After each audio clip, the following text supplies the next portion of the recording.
Happy Thursday from the fabulous Florida Keys. I'm Gary McAdams with eXp Realty. The weather theme of this week just seems to be windy weather. I just came back from my morning walk along the beach and that wind was really coming off the ocean hard. It was okay though, it kept me nice and cool. It was about 85 degrees, it was fairly cloudy, but I was able to see a beautiful sunrise coming through the clouds over the water as I returned back to my house. If you've ever been boating out in the lower Keys, you've probably ridden by or heard of Monkey Island. The real name of the island is Lois Key. The reason it got the name Monkey Island is there are hundreds of monkeys now living out there wild. They originally got there when the island's owner, a company out of Massachusetts called Charles River Laboratories, ran a study funded by Bausch & Lomb to try to develop contact lenses, and they brought all the monkeys out there. And when the study was over, they left the monkeys out there. Charles River Laboratories still owns the island Lois Key, deemed by the locals as Monkey Island. And now it's almost like a tourist attraction. If you pull your boat up there and the monkeys think you're bringing them food, they'll come right out to the boat, just like any stray animal you feed. And back in 1994, one of the monkeys escaped the island. A lot of people believe that someone brought it in on their boat and was let loose in the lower Keys. It was running around the lower Keys for a couple of months. It'd be pretty easy to get one of them into your boat. Like I said, they do come right out to you because they see a boat pull up and they think free food. So it'd be real easy to lure one into the boat. It was running around the lower Keys wild for a couple of months before the Fish and Wildlife Department finally caught it. That was on this day, July 25th in 1994. The monkey was caught in someone's backyard on Little Torch Key and safely returned out to Monkey Island, or the true name, Lois Key. This is my morning market MLS update video I do every day right about this same time. I report all the new listings in Key West and the lower Keys that have come on the market in the last 24 hours. In today's case, it's just the lower Keys. There were no listings in Key West. We just had one listing on Little Torch Key. If you watch this video every day, you will be ahead of most buyers.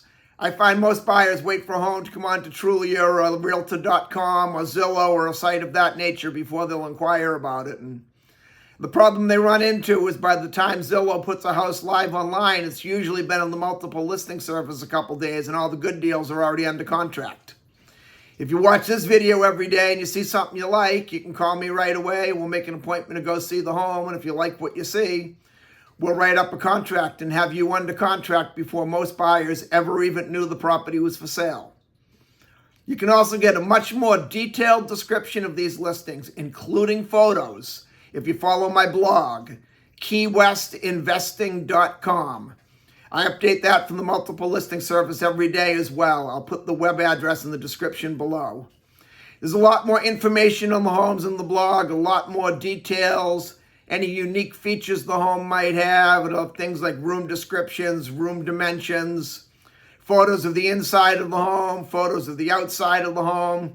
If the home happens to be waterfront or happens to have a pool, it'll have photos of the water view, photos of the boat dockage, photos of the pool.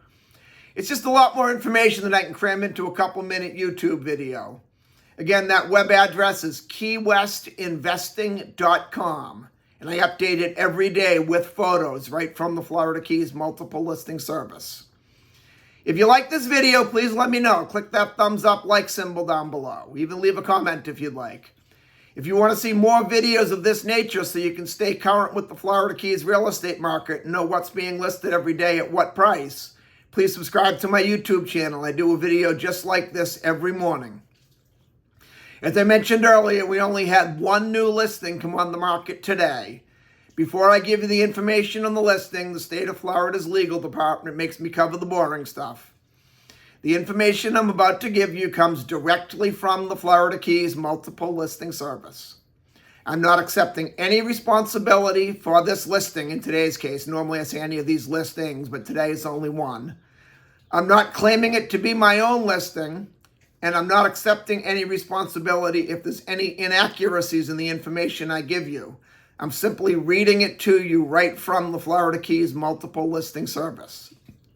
Today's listing is a mobile home on Little Torch Key on Seawhip Street. It's a 2-bedroom, 2-bathroom, 920 square foot mobile home. It's older for a mobile home. It was built in 1979, so it's a 45-year-old mobile home. It is on a great boating canal. It's only about 2 lots in from the open water. You can be right out into the open water real quick. You get good sunset, good sunset views from this property. It overlooks the bay. An excellent lot of land, but all that being said, in my opinion, it's overpriced. It's $649,000 for a 45-year-old trailer is what it comes right down to. A lot of people are buying these mobile homes and removing the older mobiles and putting up a house, making it, you have a nice newer house there, which if you drive through Coral Shores, which is the subdivision where this mobile home's located, you'll see it's probably about 60% mobile homes, 40% newer houses. If you'd driven through there 20 years ago, the first time I drove through it actually was over 30 years ago. And it was all mobile homes and kind of rundown, seedy mobile homes. Most of those have been removed. Most of the mobile homes that are there are nicer. And there's a lot of houses been put up. But again, we come back to the price. If you were going to do that with this one, $649,000, let's just call that $650 to make math easy. Then you're looking at probably $25,000 to destroy, remove the debris, and dispose of it all for the trailer. So now you're up at $675,000 before you even break ground for your home. If you put up the cheapest of modular homes there, which most of the homes there are the modular homes, and if you put up one of the cheapest ones, you're looking at $250,000 to $275,000, maybe $300,000. So you're over $1 million for a canal front house in the lesser side of Little Torch Key on a smaller lot because it was designed for a mobile home in a community surrounded by mobile homes. You could take that same $1 million and buy a very nice canal front house elsewhere. But that's just my opinion. You might see the mobile home and think it's the perfect home for you. If you want to take a look at it, give me a call at 305-731-0501. I look forward to hearing from you. I look forward to showing you homes in the fabulous Florida Keys. And more importantly, I look forward to making you my neighbor. I'm Gary McAdams with eXp Realty.